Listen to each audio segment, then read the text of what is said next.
ఆదికాండం 2వ అధ్యాయం 18వ వచనం. మరియు దేవుడైన యెహోవా నరుడు ఒంటరిగా ఉండుట మంచిది కాదు అని వానికి సాటి అయిన సహాయం వాని కొరకు చేయదును అనుకొనెను. బాగుందండి. అనంతమైన సృష్టిని దేవుడు చేసిన తర్వాత చీకటిని ప్రాళదోలి పగలు రమ్మంటే వెలుగు మంచిదిగా చూసాడు దేవుడు. అది మొదటి దినమైతే 2వ దినము నాడు శూన్యము కలగాలని, ఆయన కోరుకున్న ప్రదేశం రావాలని చేసిన తర్వాత 2వ దినం కూడా బాగా అనిపించింది ఆయనకి. 3వ దినాన్న సముద్రాలు మిగిలిన క్షమించండి మొక్కలు, చెట్లు, శ్యాములు, ఎక్సెట్రా విత్తనాలు ఇవన్నీ చూసిన తర్వాత 3వ రోజున కూడా దేవుడు చాలా బాగుంది అన్నట్టు. 4వ రోజు ఖగోళంలో సూర్యుడు, చంద్రుడు, నక్షత్రాలు, గ్రహాలు, కదలికలు వీటన్నిటినీ చూసిన దేవుడు వాడి భ్రమణ పరిభ్రమణాలన్నింటినీ గమనించిన దేవుడు. ఇది చాలా మంచిది అన్నట్టు. 5వ రోజు జంతుజాలాన్ని, రకరకాల జీవజాతుల్ని పుట్టించిన దేవుడు 5వ రోజున కూడా అన్నాడు చాలా మంచిది, క్షమించండి మంచిది అన్నాడు. ఇక 6వ రోజు మనిషిని చేసి 6వ రోజున మనిషిని చేసిన తర్వాత మంచిది అన్నాడు. 7వ రోజులో అడుగు పెట్టడానికి ముందు అనంతమైన సృష్టిలో మంచిది మంచిది మంచిది అన్న దేవుడు ఆయన దృష్టికి ఒక మంచిది కనబడలేదట. ఏమిటది? నరుడు ఒంటరిగా ఉండుట మంచిది కాదు. నరుడు ఒంటరిగా ఉండిపోవడం దేవుడికి నచ్చలేదట.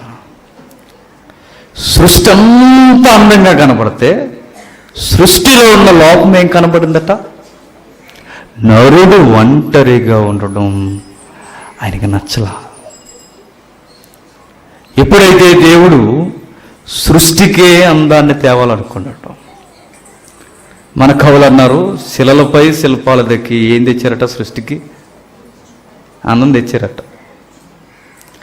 వాళ్ళ రచనలు అలాగే ఏడిసేది.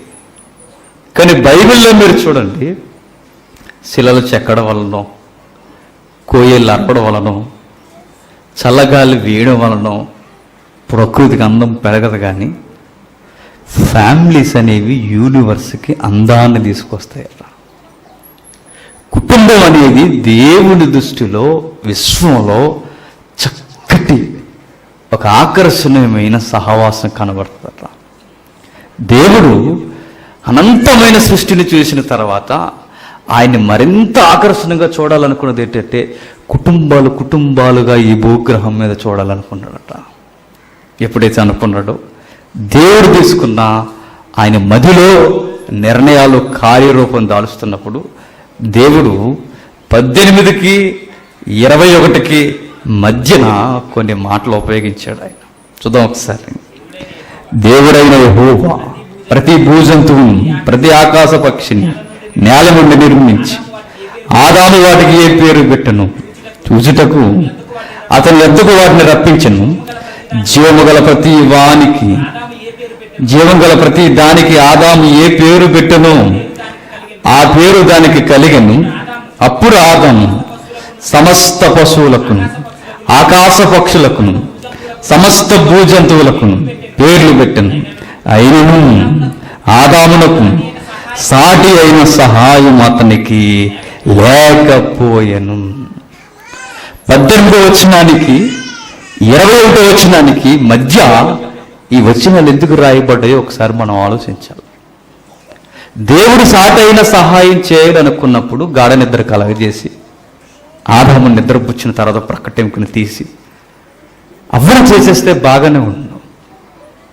ఆ మాట చెప్పడానికి ముందు, ఆ కార్యం జరిగించడానికి ముందు ఆదాముకు ఒక పని చెప్పాడట. ఏం పని అది? ప్రతి భూజంతువులను పిలిచి వాటికి పేర్లు పెట్టమన్నాడట. ఆదాముకి అర్థం కావాల్సింది ఏంటంటే, బాగా వినండి, ఆదాముకి మనుష్యుడికి అర్థం కావాల్సింది ఏంటంటే సమస్త భూజంతువులు చూశాడు, సమస్త జంతువుల్ని చూశాడు. సమస్తాన్ని చూసిన ఆదాముకి తన జీవితంలో ఆయనకు అర్థం కావాల్సింది, నాకు సరి అయిన సహవాసం లేదు అని. కొన్ని బైబిల్లో ఆదాముకట సాటి అయిన సహాయం కనబడలేదని ఉంటుంది. అంటే దేవుడికి కనబడిందా లేదో పక్కన పెడితే ఆదాముకి అర్థం కావాల్సింది ఏంటంటే, ఆదాముకే అర్థమైందట, పులి సెట్ అవ్వదు, సింహం పోల్చుకోవడానికే కాపురం చేయడానికి పనికిరాదు, జిరాఫీ బాగుంది అవి అవురా అనడానికి పనిచేస్తుంది, కాపురాలు చేయడానికి పనిచేయవు. మనిషికి సాటైన సహాయం ఏంటంటే మీరు గుర్తుపెట్టుకోండి, మనిషే, అది స్త్రీ. మ్యాన్ నుండి ఏమొచ్చిందో తెలుసా? ఉమెన్ వచ్చింది. దేవుడు లేనిది, కనిపించనిది, అదృశ్యమైన దాని నుండి తేవాలనుకోలేదు. ఆదాముకు అర్థమయ్యేలా నీలోనే నీ సహవాసం ఉంది ఆదాము అని అర్థం అవ్వాలి. నీలోనే నీ సహవాసం నిద్రిస్తుంది, దాన్ని బయటకు తీస్తాను చూడని అర్థమయ్యేలా ఈ భావాన్ని ఆదాముకు నేర్పిస్తున్నాడు. చూడండి, జంతువులను ఎందుకు పిలిచాడు? జంతువులు సాటైన సహాయం మనుషులకి కాదు. ఈ మధ్య కొంచెం పిచ్చి తొగలక మనుషులు అందరూ ఏం చేస్తున్నారు, మీ సహవాసం ఎవరంటే మా బెస్ట్ ఫ్రెండ్ కుక్కట. చూసారా, ఆవిడ ఒక ముద్ద తింటుంది, ఆ కుక్కకు ఒక ముద్ద ఎడుతుంది, అదే కాపురం. మరొకరికి కాపురం ఏంటో తెలుసా? మరొక కాపురం ఏంటి చెప్పండి? 4-5 జంతువుల పేర్లు. కొంతమంది కోళ్ళు, ఆ కోడి నిద్ర వద్ద కానీ ఈ కోడి నిద్ర వద్దు, ఇవి సహవాసాలు. కొంతమంది కుక్కలు, పిల్లులు, ఎలకలు. ఏమిటి అని అడిగితే మాకు సాటైన సహాయాలు అంటున్నారు వాళ్ళు, మా సహవాసాలు అంటున్నారు వాళ్ళు. మనకు లేదు. కానీ మీరు గుర్తుపెట్టుకోండి, వెస్టర్న్ కల్చర్స్లో జంతువులతో కాపురాలు చేస్తారు. చెప్పుకోవడానికి సిగ్గు. పాత నిబంధనల కాలంలో కూడా రాయబడింది. జంతువులకి మనుషులకి తేడా ఉండద్దు. దేవుడికి తెలుసు సృష్టిలో, దేవుడికి అర్థమైనది ఏంటంటే, నీకు సాటైన సహాయం ఎవరంటే నీలో నుండి రాబోతున్న సృష్టి. నీలో నుండి రాబోతున్నది. ఆదాముని అవ్వన చేసే టైంకి ఆదాముని ఏం చేశాడట? ఏం చేశాడు? గాఢ నిద్రకి అలా చేశాడట. ఎందుకో సరదాగా కొంచెం చెప్పి అనుకుంటే, ఆదాము మెలుకుంటే వ్యవహారం ఎలా ఉండి ఉంటుంది? కొంచెం జడ కొంచెం కిందకి, కొంచెం ఐబ్రోస్ పైకి. ఆదాము మెలుకు కొట్టిన అంటాను, ఎన్ని వంకలు పెట్టుంటాడండి. పెళ్లి చూపుల్లో పెళ్లి కొడుకుని ఏం చేయాలి చెప్పిన? నిద్రపోచ్చారు. సరదా అట్నా. దేవుడు ఏం చేస్తున్నట్టు మీరు చూడండి. దేవుడు ఏమి చేస్తున్నాడంటే, పెళ్లి కూతుర్ని ముందుకు తీసుకురావడానికి ఆదాముని ఏం చేస్తున్నాడు? నిద్రపో, నువ్వు మేలుకుంటే వ్యవహారం మీరెలా ఉంది.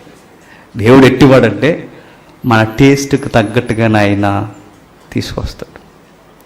ఆదాముకి ఏ టేస్ట్? ఆదాము వంక పెట్టాడా? ప్రభా కొంచెం ఇలా ఉందేటి ప్రభా మరి అన్నాడా? అలా ఎంతగా అన్నాడంటే మీరు గుర్తుపెట్టుకోండి, ప్రభా కొంచెం పక్కకి జరుగుతావా అన్నట్టు మాట్లాడాడు. ఎవరిని చూసి? అవ్వమ్మను చూసి. దేవుడు గిఫ్ట్ ఇస్తే చెప్తున్నాను, నీ భార్య చచ్చేంత వరకు పెళ్లి కూతురులాగే నీకు కనబడుతుంది. మళ్ళీ హార్ట్లోంచి మాట్లాడుతున్నా. దేవుడు నీకు గిఫ్ట్ ఇస్తే, భార్యను సుబుద్ధి గల భార్యను దేవుడు నీకు ఇస్తే, చనిపోయేంత వరకు ఒక నూతనమైన పెళ్లి కూతురు నీ భార్య. అలానే ఉంటుంది. మన సెలక్షన్ ఒక రోజు రాంగ్ అవుద్దేమో కానీ దేవుడి సెలక్షన్ రాంగ్ అవుతుంది. ఆదాముకి తీసుకొచ్చి పెట్టాడు. ఎప్పుడైతే ఆదాముకి ఇచ్చాడో, ఆదాముని ఎలా చూసుకోమన్నాడు తెలుసా? ఎలా చూసుకుంటాది అని సృష్టించాడు తెలుసా? సాటి అయిన సహాయముగా. సాటి అయిన సహాయముగా అంటే, సాటి అయిన సహాయం అంటే సర్వెంట్ని కాదు. సాటి అయిన సహాయం అంటే గుర్తుపెట్టుకుని పురుషులందరూ ఒప్పుకోవాలి. కొన్నిసార్లు నా వల్లవదని అర్థమైన పరిస్థితుల్లో మీకు ఎందుకంటే నేనున్నాను కదా అని ధైర్యం చెప్పే సమవుజ్జి ఎవరు? భార్య. నిజంగా అర్థం చేసుకున్న భార్యలు ఎలా ఉండాలి చెప్పనా? భర్త కృంగిపోయే టైంకి ఆ టైమింగ్ని అర్థం చేసుకొని అతనికి ధైర్యం చెప్పేలా ఉండాలి. కానీ అలా ఉంటారా తల్లులు? నేను చెప్పానంటే ఇంకా సత్తాడు కాదు. నేను చెప్పానా నేను చెయ్యొద్దన్నానా, నేను అన్నానా? ఇప్పుడు అది కాదు, ఇప్పుడు ఆర్గ్యుమెంట్. జరిగింది ఏదో జరిగిందండి, దానికి మీరు అంత పెద్ద వరి అయిపోతారు. జరగాల్సిన నష్టం ఆర్థికపరమైన నష్టాలు పూడ్చుకోలేమా? గొడవలో మనకు అవసరమా? అర్థం చేసుకునే భార్య ఆయన ఏ టైంలో ఎలా బుజ్జగించాలో ఆవిడకి బాగా తెలుసు. భార్యలు వివాహం చేసుకోవడం గొప్ప సంగతి కాదు, కానీ నీ భర్త ఏ టైంకి ఎలా స్పందిస్తాడో నీకు బాగా తెలియదు. అదే సహాయం అంటే. కొంతమంది భార్యలు పిల్లలకు చెప్తుంటారు, బాగా అర్థం చేసుకుంటారండి కొంతమంది భార్యలు. ఆయన ఫైర్గా ఉన్నాడు అనుకోండి, ఫైర్ మాస్టర్ లాగా, ఆ టైంలో ఎక్కువ మాట్లాడదు. బిడ్డకు చెప్తుంది, రే జస్ట్ 10 minutes సైలెంట్గా ఉండు, ఒక్క 10 నిమిషాలు సైలెంట్గా ఉండు, అలా వెళ్తాడు, ఇలా వస్తాడు, కూల్ అయిపోతాడు. ఈ టైంలో ఇవన్నీ తెలుసు కూడా. అది చెప్పాను, ఏం చేశారంటే ఏం చేస్తారు అప్పుడు చెప్పండి, ఎక్స్పీరియన్స్ ఇవన్నీ ఏం చేస్తారు? ఆ టైంలో కూల్గా ఉండాలి. మరొక విషయం ఏంటో చెప్పనా, నీ భర్త బలహీనతలు ఏంటో నువ్వు తెలుసుకోవడమే కాదు, అసలు నీ బలహీనతలు ఏంటో కూడా నీకు బాగా తెలియాలి. ఏ టైంలో మాట్లాడాలి, ఏ టైంలో ఆయనతో మాట్లాడకూడదు, ఏ టైంలో ఎలా ఉంటాడు, ఆ టైంలో ఎలా స్పందించాలి, ఇవన్నీ ఫ్యామిలీస్లో ఎవరో చెప్తే మీకు అర్థం కాదు, మీ అనుభవాలు మీకే రావాలి. సాటైన సహాయం అంటే జోగొట్టడం కాదు, పనులు చేసి పెట్టడమే కాదు. సాటైన సహాయం అంటే మానసికంగా కూడా ఆ వ్యక్తిని ధైర్యంగా నిలబెట్టాలి. సృష్టిలో, అనంతమైన సృష్టిలో ఆదాముకి అవ్వనే ఎందుకు ఇచ్చాడంటే, ఒక జంతువు ఆదాము మనసుని అర్థం చేసుకోలేదు. ఆదాము యొక్క ఒత్తిడిని ఎవ్వరు అర్థం చేసుకోలేడు. ఒక హృదయ స్పందన, ఒక హృదయ తెలుస్తుంది. హృదయానికి దగ్గరకున్న భాగం నుండి వచ్చిన అవ్వ ఆదాముకి సాటైన సహాయం ఉండాలని కోరుకుని దేవుడు నిర్ణయించాడండి. ఆ రోజు మొదట మహిళ మొదలుకొని ఈ రోజు మహిళ వరకు దేవుడికి, భర్తకి కంటతడి మిగులుస్తున్నారు. సాటైన సహాయంగా ఉంటున్నారా? సాటైన సహాయంగా అర్థం చేసుకుంటున్నారా? సాటైన సహాయంగా ఏమన్నా దేవునికి మహిమార్థమైన కార్యాలు జరిగిస్తున్నారా? లేదు, కేవలం బాధ పెట్టే కార్యాలు చేస్తారు. అవ్వ చేసిన మిస్టేక్ మీకు తెలుసు. దేవుడు మరీ చెప్పాడు ఇంటి యజమానికి, మీరు బాగుండాలంటే నా మాట మీరు చెవదాటొద్దు అన్నాడు. మీ ఫ్యామిలీ చక్కగా ఉండాలి అంటే నేను చెప్తున్నాను, నా మాట దాటిపోయి మీ ఫ్యామిలీ కొరకు మీరు ఆలోచించొద్దు అన్నట్టు. ఆదాముకి అవ్వకి ఎక్కింది ఏంటో చెప్పిన, దేవుడు లేకపోతే మేము బతకలేమా అని అర్థమైంది వాళ్ళకి. దేవుడు లేకపోతే మేము బ్రతకలేమా, మమ్మల్ని మేము పోషించుకోలేమా, మా గురించి మేము ఆలోచించుకోలేమా, మా నిర్ణయాలు మేము తీసుకోలేమా, దేవుడికే ప్రతిదీ చెప్పాలని ఎవడో మోటివేషన్ మెసేజ్ చేస్తే వాడు మోటివేషన్ గురైపోయిన అవ్వ ఆ పనికి మాలివాడు మాట్లాడితే మనకు తెలుసు, పర్లేదులే నిజమా, పర్లేదులే అని ఎంకరేజ్ చేస్తాడు వాడు. ఎప్పుడైతే ఎంకరేజ్ చేసాడో ఆ మాటలకు లోనైపోయిన అవ్వ చేతులారా కాపరాన్ని ఏం చేసింది, కుప్పగూల్చేసుకుంది. తినేసింది వద్దన్నది, తినేసి భర్తకు కూడా ఇచ్చేసిందట, తినేయండి మీరు కూడా అండి. మరి ఏ రేంజ్లో మాట్లాడుంటుందో ఆ రోజు, మీరు తింటారా చచ్చిపోమంటారా అన్నట్టు. అలానకు బంగారు నువ్వు చచ్చిపోతే మరి చెట్టు కూడా తినేత్తు, నువ్వేం కంగారు పడుకుని ఉంటాడు. పళ్ళు కూడా అన్ని తినేయడట. నిజానికి దేవుడు ఒక్క ఆ చెట్టు వాసన తగలడానికే భయపడాలండి. ఎవరో ఆది దంపతులు ఆ చెట్టు దగ్గరికి వెళ్ళేసరికే భయపడాలి. ఆదామవ్వలు చేసిన తప్పేంటి చెప్పినా, ఒక పండు 2 పళ్ళు కదట, కొన్ని పళ్ళు తినేసరట. మిక్సీ లేదు కానీ ఆ రోజు జ్యూస్ చేసుకుని ఫ్రిడ్జ్లో పెట్టుకుని 4 రోజులు తాగదురేమో. అలా తినేసరి అస్సలు భయం లేదు చూడండి. అయిపోయింది. అవ్వకు అర్థమైంది, దేవుని దూరం చేసి సాధించింది ఏంటంటే శాపాలు, బాధలు, శిక్షలు తప్ప మేమేమి సాధించలేకపోయామని. అర్థమైన అవ్వమ్మ ఒకరోజు ఒక మాట, అర్థమయ్యే మాట మాట్లాడింది. ఏమని? 4వ అధ్యాయం త్వరగా ఆదికాండం 4వ అధ్యాయం మొదలు వచ్చి ఉన్నట్టు, ఆదాము తన భార్య అయిన అవ్వను కూడినప్పుడు ఆమె గర్భవతి కయ్యను కని యెహోవా దయ వలన నేనొక మనుష్యుని సంపాదించుకున్నానని. ఏటట? యెహోవా దయ వలన. చూడండి, నిజానికి మా గూర్చి మేము ఆలోచించుకోగలమన్న ఆ ఇంటెన్షన్లో ఉన్న అవ్వ కానీ, ఆ ఆలోచనలో ఉన్న ఆదాము కానీ ఏమని పలకాలి?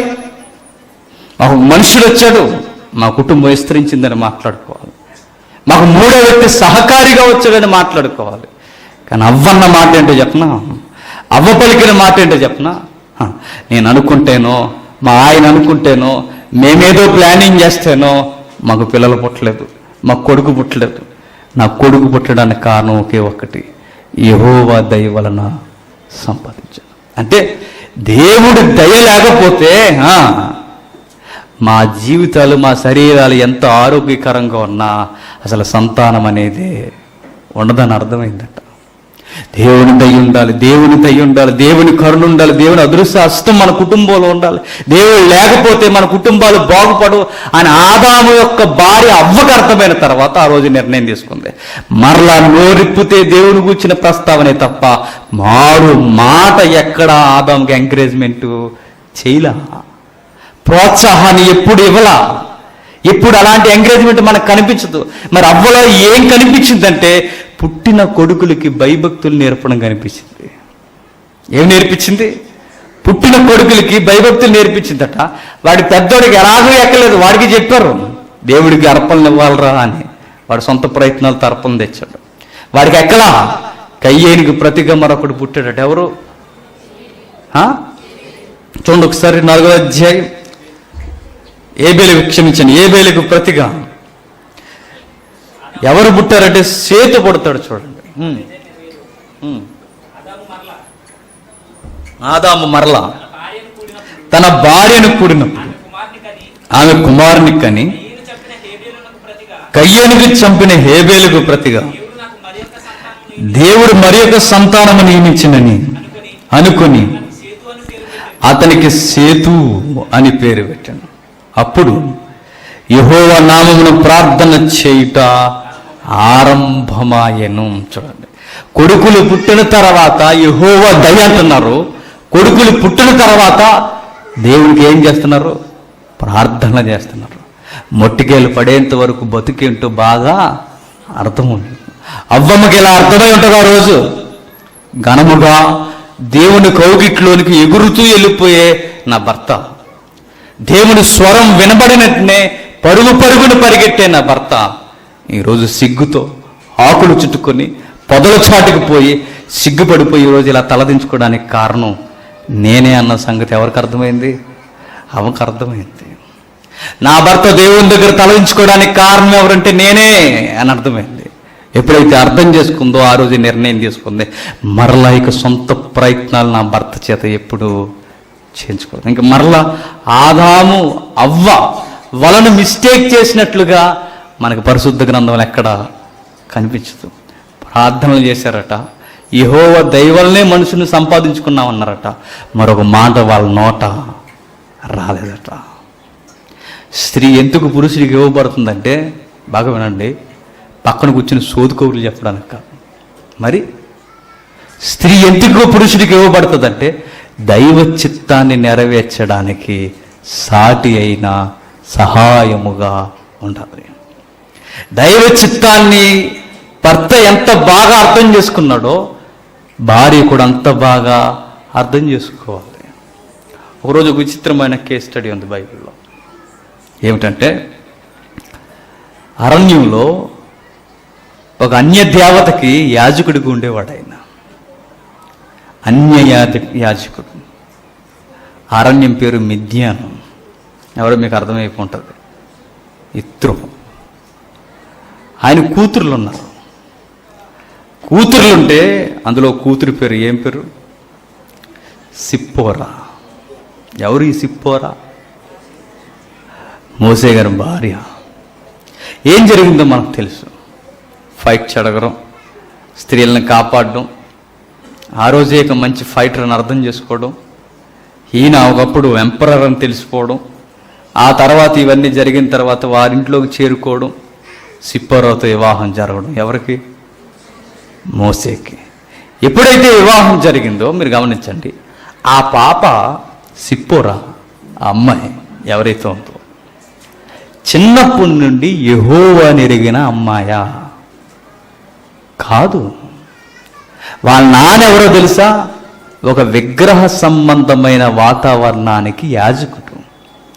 ఒక విగ్రహ సంబంధమైన వాతావరణానికి యాజకుడైతే, అలాంటి యాజకుడికి కూతురు పూజారికి కూతురు అయితే, పూజారికి కూతురుగా పుట్టిందంటే మరి ఈమె యొక్క విగ్రహారాధన వ్యవహారం ఎట్లా ఉంటుందో మీరు అర్థం చేసుకోండి.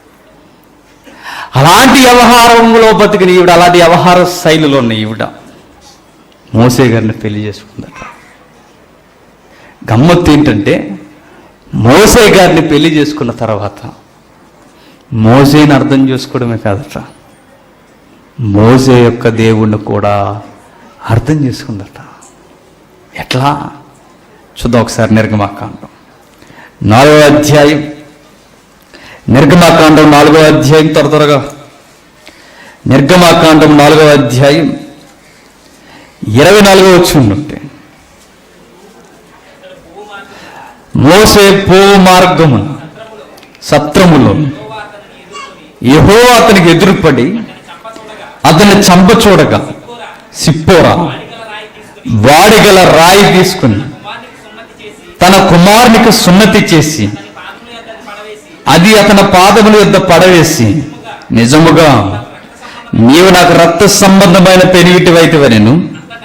అంతటా ఆయన అతన్ని విడిచెను. అప్పుడు ఆమె, ఈ సున్నతిని బట్టి నీవు నాకు రక్త సంబంధమైన పెనివిటివైతివని. చాలా మందికి బిగ్గెస్ట్ క్వశ్చన్ ఈ సందర్భం. జరుగుతున్న సందర్భాన్ని మీరు గమనించండి. సిప్పోరాట ఒక విషయాన్ని అబ్జర్వ్ చేసిందట. ఏమిటా సంగతి?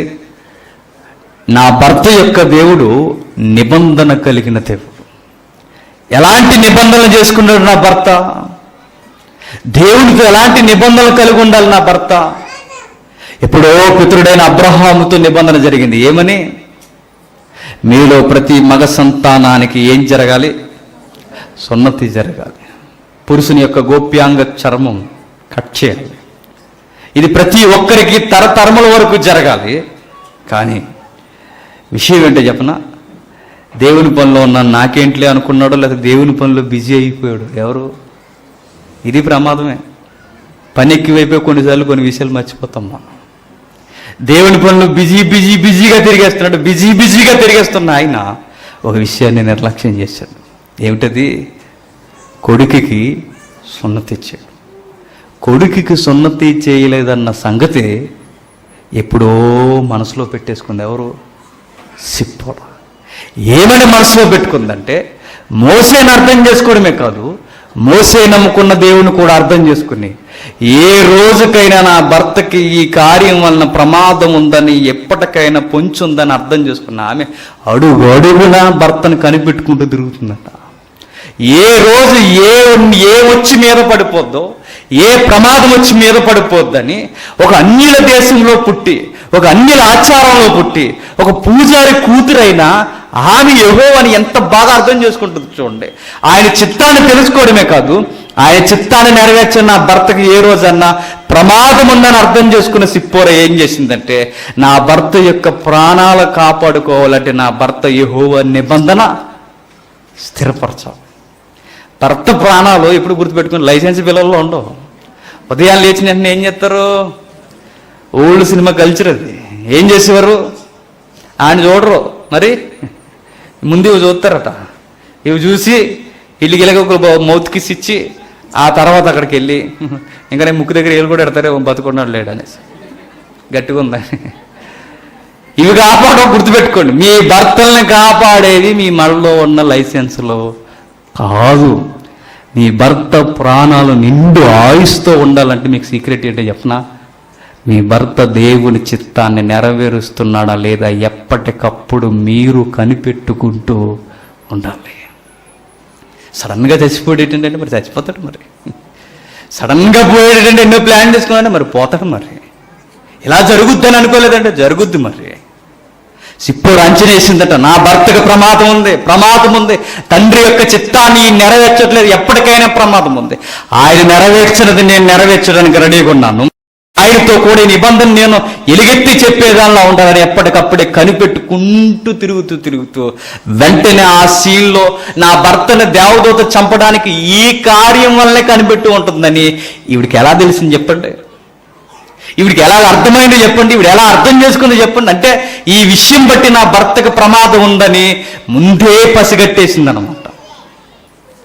కానీ భార్యలు ఎక్కువ మంది ఇంత లోతుగా ఆలోచించేవారు ఉన్నారు చెప్పండి. పరసలో డబ్బులు ఉన్నాయా, ఇంకా బ్యాంకులో అకౌంట్లో డబ్బులు ఉన్నాయా, ఇదే గొడవ తప్ప. సీటీ ఫుల్గా తెచ్చాడా లేదా, ఇదే గొడవ తప్ప. ఇంకా ఏంటి చెప్పండి, ఉన్న సీరలు సరిపోలేదని కొత్త సీరలు తెమ్మని. ఇప్పుడు నేను ఒక కామెడీ మాట అంట, ఇంటికి వెళ్ళి ఎవరు బీరువాన్ని ఓపెన్ చేయండి, వెళ్ళి ఓపెన్ చేసి కష్టపడే 4 జతలు ఉంటాయి. ఇంటికి ఈవిడికి మాత్రం 3 అరలు ఈవిడివే, 1 2 3 4. ఈడికి మాత్రం ఎక్కడో ఆ మూల 4 జతలు అవే. అడిగి ఎప్పుడు వేసుకున్నది వేసుకుని ఈవిడికి మాత్రం ఉన్నది సరిపో. ఏం ఆలోచిస్తున్నాడు మీ భర్తల కొరకు? మీ భర్తల కొరకు మీరు ఆలోచించాల్సిన సీరియస్గా నేను చెప్తున్నాను. మహిళలు పెట్టుకున్న సభ కనుక మీకు చెప్తున్నాను నేరుగా మీ కొరకు ఈ మధ్యాహ్న సెషన్లో. మీ భర్తను గురించి మీరు ఏం ఆలోచిస్తున్నారు? ఎంత సంపాదిస్తున్నాడు, ఎంత దాస్తున్నాడు, ఏ టైంకి వస్తున్నాడు, ఏమేం చేస్తున్నాడు, ఇవి మాత్రమే కాదు, వీటన్నిటికన్నా ఫస్ట్ మీరు ఆలోచించాల్సింది, మొదటిగా మీరు గ్రహించుకోవాల్సింది, నా భర్త దేవునికి విరోధంగా ఏమన్నా నడుస్తున్నాడా అని అబ్జర్వ్ చేసుకోవాలి. నీ తాళి ఏదైతే ఉందో అది స్ట్రాంగ్గా ఉండేది, ఇందులో ఉండదట. మరి దేవుని చిత్తంలో ఆయన ఉన్నాడా లేదా? దేవునికి కాని పని, దేవునికి విరుద్ధమైన పని, దేవుని చిత్తం కానిది ఏదన్నా చేస్తున్నాడా అది అర్థం చేసుకుని వెంటనే ఆ చిత్తాన్ని నెరవేర్చాలట. గొప్ప మాట ఏంటో చెప్పనా, ఎన్ని తరాలు గతించిపోయినా, ఈ తరాలు ఎన్ని గతించిపోయినా ఊహకందనే మాట ఒకటి ఉందట, ఈ సున్నతిని బట్టి ఇప్పుడు నాకు రక్త సంబంధమైన పెనిమిటిమై. చూసారు ఎలా కలిపిందో? ఇప్పుడు నాకు భర్తవే, ఎప్పుడు నాకు భర్తవే, దేవుని చిత్తాన్ని ఎప్పుడు నెరవేరిస్తే అప్పుడయ్యా. ఇప్పుడు చెబుతున్నాను నేను, రక్త సంబంధమైన పెనిమిటివి. దేవుని నిబంధన నీలో జరిగితే నీ నిబంధనకి నా నిబంధనకి అర్థం ఉందంటాం. చూడు, దేవుని నిబంధన జరిగించకపోతే మన నిబంధనలకి అర్థం లేదట. దేవుని సంగమా, దంపతులారా, ఎవరైతే కుటుంబ వ్యవస్థలో నడుస్తున్న వారు ఉన్నారో మీ అందరికీ నేను చెప్తున్నాను, మీ కుటుంబంలో ఉన్న పురుషులు ఎలా నడుచుకుంటున్నారో కనిపెట్టుకోవాల్సిన బాధ్యత మీదే. గమ్మత్తు ఏంటంటే, మేమే నడం బ్రదర్ ఇంకా ఆన్లైన్ కనిపెడతాం అనుకుంటాము. అసలు బైబిల్ చదివే తల్లు ఉన్నారు, రోజు బైబిల్ చదువుతారు, రోజు తలగలు ఊపుతున్నారు, ఏమో చదవరు నాకు తెలుసు, ఏమీ చదవరు. ఏదన్నా మీ కాలయాపన నవ్వకపోతే చదువుతారేమో తప్ప బైబిల్ చదవకుండా నేను రోజును స్టార్ట్ చేయనండి అనుకునే తల్లులు ఉన్నారు. నీకు బైబిల్ ఎంత బాగా తెలిస్తే దేవుడు నీకు అంత బాగా తెలుస్తాడు. బైబిల్ దేవుని చిత్తం కనుక, దేవుని చిత్తం నీకు ఎంత బాగా అర్థమైతే నీ భర్త దేవుని చిత్తంలో ఉండడం లేదో నీకు బాగా అర్థమవుతుంది. చదవాలి బైబిల్ని. ఎప్పుడైతే ఈ యొక్క జీవితాలను ఎప్పుడు చదవడం ప్రారంభించావో ఎక్కడెక్కడ ఎలా మసులుకోవాలి నీకు అర్థమవుతుంది. ఇప్పుడు నేను అంటాను, ఒక భార్య భర్తకి ఎందుకు ఇవ్వబడుతుంది? ఇందాక చదివాము, సాటి అయిన సహాయముగా ఉండడానికే భార్య ఇవ్వబడుతుంది. ఆ సాటి అయిన సహాయం దేవుని చిత్తాన్ని పరిపూర్ణంగా నెరవేర్చడానికి ఇవ్వబడింది. భర్త నెగ్లెక్ట్ చేసేవి ఏవైతే ఉన్నావో అవి ఫుల్ఫిల్ చేయడానికే భార్య సాటైన సహాయముగా ఇవ్వబడింది. ఈ సాటైన సహాయకుల లిస్టులో ఎవరు సరిపోతున్నారు? సిప్పోరా సరిపోతుంది. చూడండి, నిజమైన భార్య ఆవిడ, మోసేకు తగ్గ భార్య ఆవిడ. అవునా కదా? మోసేకు తగిన భార్య ఆవిడ. తగిన భార్య కనుక ఆయన చిత్తాన్ని అర్థం చేసుకుంది. ఇప్పుడు నేను అంటున్నాను, మీ ఇంటి పురుషులు ఏమేం చేస్తున్నారో ఉదయం లేచిన దగ్గర నుంచి సాయంత్రం వరకు వాళ్ళని కనిపెట్టుకోవాల్సిన బాధ్యత మీరే చూడాలి. వివాహం ఎందుకు జరుగుద్దంటే వయసు అయిపోతుందనో, ఇరుగు పొరుగు వారు ఏమనుకుంటారనో, చేసుకోకపోతే ఏమైపోతామనో ఇంటికి పెళ్ళిళ్ళు చేసుకోకూడదట. పెళ్ళెందుకు చేసుకోవాలంటే ఇద్దరూ కలిసి దేవుని చిత్తాన్ని నెరవేర్చడానికే చేసుకోవాలట. అందుకే మనం పుట్టింది అందుకే, మనం పెళ్ళిళ్ళు చేసుకోవాల్సింది అందుకే, మన పిల్లలు కనాల్సింది కూడా అందుకే, మనం ఉన్నదే అందుకు. కుటుంబ వ్యవస్థ ఉన్నది ఈ ప్రకృతిలో ఆయన్ని మహిమపరచడానికి. అందుకే పెళ్ళిళ్ళు, అందుకే భార్య, అందుకే పిల్లలు, అందుకే సంసార జీవితం తప్ప ఇంతకు మించి మీరు ఈ యొక్క జోన్లో మీరు వివాహ వ్యవస్థను ఆలోచిస్తే మీ కాపురాన్ని మీరు ఎంత ఎక్స్పెక్ట్ చేస్తారో అంత రివర్స్ జరుగుద్ది. మీరు కావాలంటే చూడండి. దేవుడన్న ఆయన్ని పక్కన పెట్టి మీరు అన్ని కోటలు కట్టుకోండి, అవేమి పేకమాళ్ళ కూలిపోతాయి తప్ప నెరవేరే అవకాశం లేదట, జరగదట. అందుకే ఈ మరొక సందర్భాన్ని మనం చూడగలిగితే చూద్దాం ఒకసారి. మరొక సందర్భం ఆదికాండం, త్వరగా ఆదికాండం 29వ అధ్యాయం. ఆదికాండం 29వ అధ్యాయం 30వ వచనం. యాకోబు మరియు అతడు లేయా కంటే రాహేలును బహుగా ప్రేమించి లేయా దేశింపబడుట యెహోవా చూసి ఆమె గర్భము తెరిచెను, రాహేలు గొడ్రాలై ఉంటాడు. బాగున్నాడు. లవ్ మ్యారేజ్ చేసుకున్నారు ఎవరిద్దరు? రాహేలమ్మ, యాకోబు. వీళ్ళు అనుకున్నారు దేవుని అవసరం లేకుండా లైఫ్ని డిజైన్ చేసేయాలనుకున్నారు. జరిగింది ఏంటో చెప్పనా? దేవుడు ఎవరికి ఎక్కడ ముట్టుకెళ్ళేయాలి ఆయనకి బాగా తెలుసు. మనం అనుకుంటాం కానీ కొన్ని జరగవు, మనం జరగవనుకుంటాం కానీ కొన్ని జరుగుతాయి. మనం ఊహించం కానీ మన ఊహలకు వ్యతిరేకంగా చాలా జరుగుతాయి. రాహేలు యాకోబు చాలా ఊహించుకున్నారు. చేదైన వార్త ఏంటంటే భార్య గొడ్రాలు, జీర్ణించుకోలేని పరిస్థితి. బాగా ప్రేమించేవాడు ఎక్కువగా సహవాసం ఎవరితో చేసేవాడు? రాహేలుతోనే చేశాడు.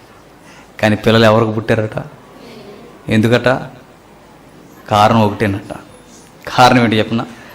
రాహేలుని యాకోబు ప్రేమిస్తే భగవానండి లేయాని దేవుడు ప్రేమించాడు. ఎంత వ్యత్యాసం అని చూడండి.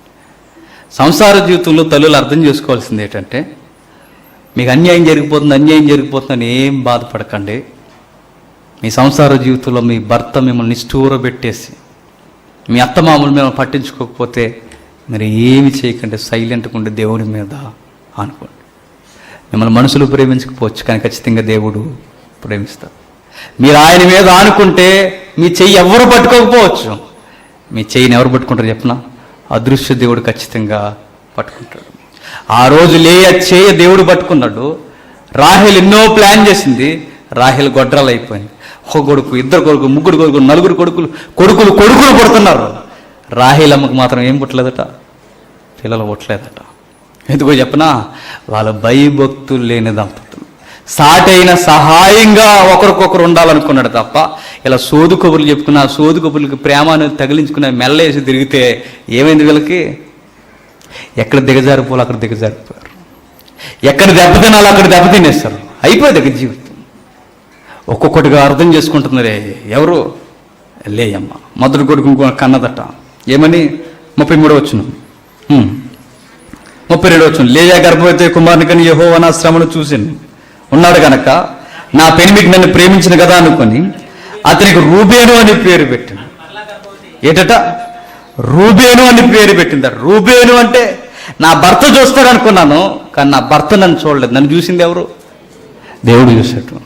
అందుకే నేను పేరు పెట్టుకోవాల్సింది నా భర్త పేరో మా మామగారి పేరు ఎవరి పేరో కాదు, దేవుడు నన్ను చూశాడని నా జీవితాంతం గుర్తుండేలా నా పెద్ద కొడుకు నేను పెట్టుకుంటున్న పేరేంటి? దేవుడు నన్ను చూశాడు.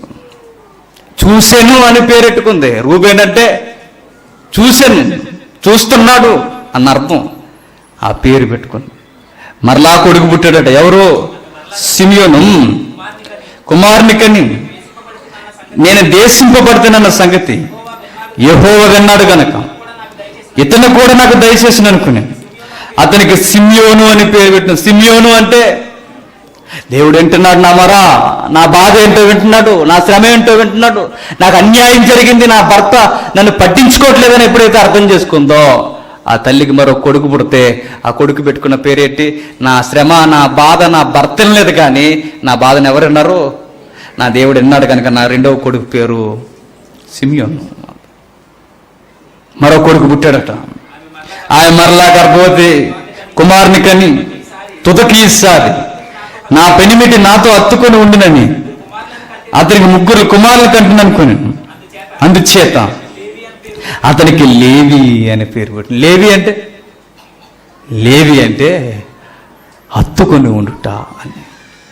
ఈసారి ఆయన ఇంతమంది కొడుకులను కంటున్నానుగా, కొడుకులను కన్న తర్వాత ఈ కొడుకుని కన్న తర్వాత అయినా ఇతను నన్ను అత్తుకుని ఉంటాడు అనుకుంది. కానీ అత్తుకున్నవాడు దేవుడు తప్ప నా భర్త కాదని అర్థమైంది ఎవరికి? అందుకే భర్తను చూసి పెట్టుకునే పేర్లన్నీ ఎవరికి వర్తిస్తున్నాయంటే ఎవరికి? దేవుడికి. భర్త చూస్తాడనుకున్నది చూడలేదు, దేవుడు చూశాడు. భర్త వింటాడనుకుంది వినలేదు, దేవుడు విన్నాడు. భర్త అత్తుకుంటాడేమో అనుకుంది, 3 కొడుకులను కన్నాను కదా అని. భర్త అత్తుకోలేదట. ఎవరు అత్తుకున్నారు? దేవుడు అత్తుకున్నాడు. ఇక నెక్స్ట్ భర్త మరొకసారి చూస్తాడు అనుకుందట. ఆ నెక్స్ట్ పేరేంటి? ఆయన మరలా గర్భవతి కుమారుని కని ఈసారి యెహోవాను స్తుతించదని అనుకుని యోధా అని పేరు పెట్టిన యోధా అంటే స్తుతి యాగము. నా భర్తను పొగడటం వలన, నా భర్తను మెప్పుకోలు పొందడం వలన నా జీవితానికి ఒరిగేది ఏమి లేదని అర్థమయ్యి నేను స్తుతించాల్సింది, పొగడాల్సింది నా జీవితంలో ఎవరన్నా ఉన్నారంటే దేవుడు.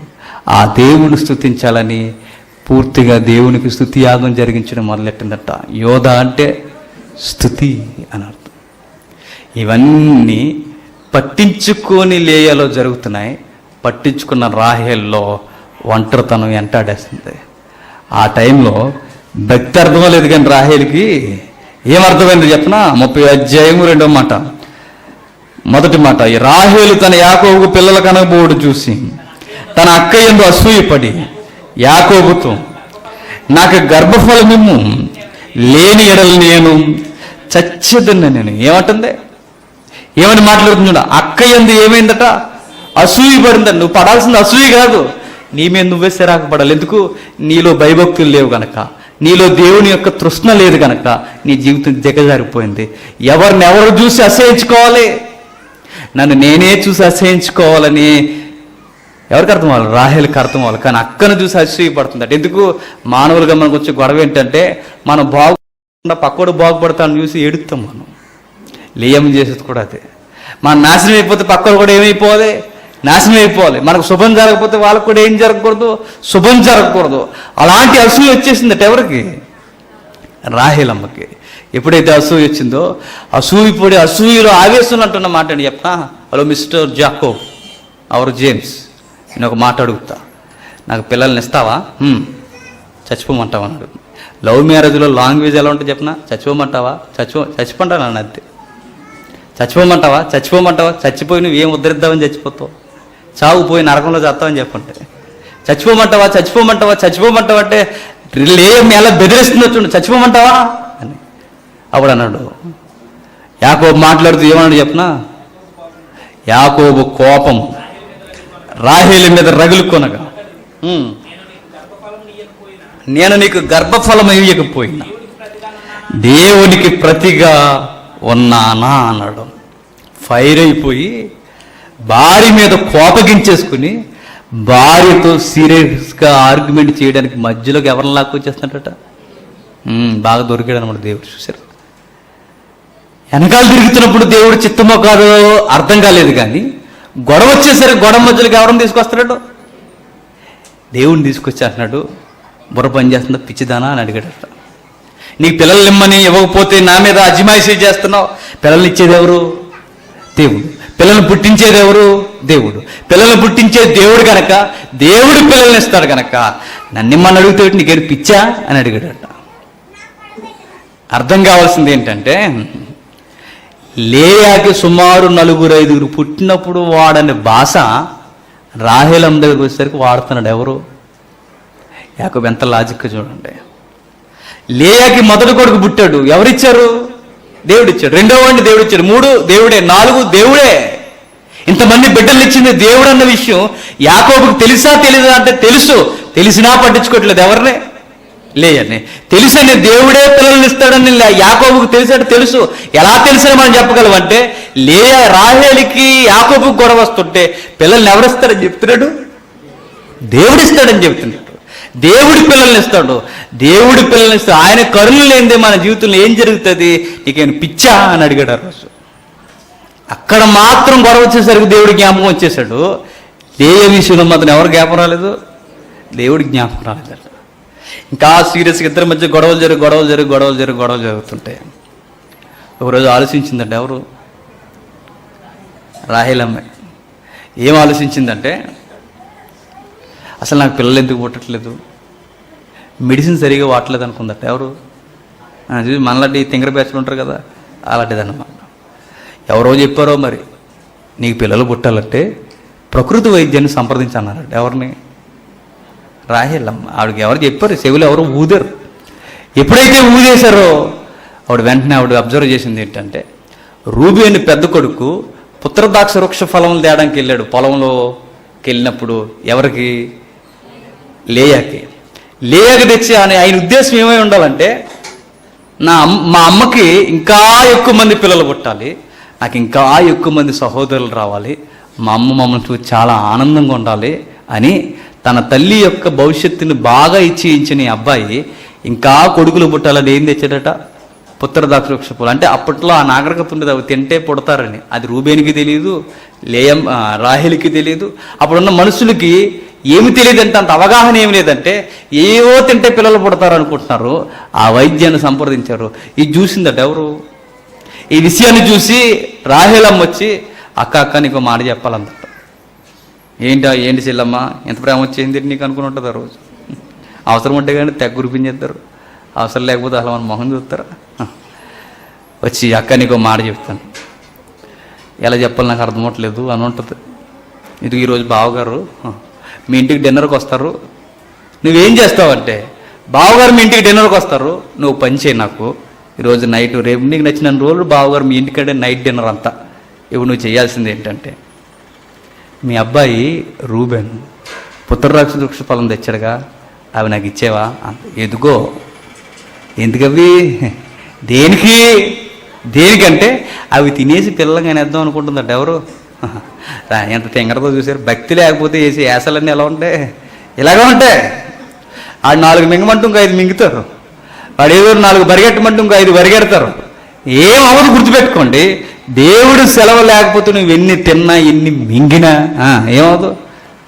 పిల్లలు పుట్టరు. ఆ రోజు రాహేలమ్మకి లేయాకున్న వ్యత్యాసం మనకు కనబడుతుంది చూడండి. ఆ రోజు నిబంధన జరిగింది. పుత్రద్రాక్ష వృక్ష ఫలం పట్టుకెళ్ళిపోయింది. భర్తని లేయా దగ్గర లేయా దగ్గర వదిలేసింది. ఎప్పుడైతే వదిలేసిందో విడ్డూరం ఏంటంటే చెప్పినా, మరలా పిల్లలు ఎవరికి పుట్టారు? లేకే పుట్టారు. అర్థం కావాల్సింది ఏంటంటే మనం ఏవో తినడం వల్ల, ఏదో వైద్యాన్ని పాటించడం వల్ల పిల్లలు పుట్టరు. దేవుని సెలవు ఉండాలి. ఇవి తింటే పుడతారు అనుకున్నాను, మరలా ఎవరికి పుట్టారు? మా అక్కకే పుట్టారు. ఆ రోజు సీరియస్గా అర్థమైపోయింది, మాకు పిల్లలు పుట్టాలంటే, మా అక్కకు పిల్లలు పుడుతున్నారంటే కారణం ఏంటంటే, దేవుని చిత్తం ఏంటో మేము తెలుసుకోలేకపోతున్నాం. అప్పుడు అర్థమైందట. 30వ అధ్యాయం 20వ వచనం నుండి, అప్పుడు లేయా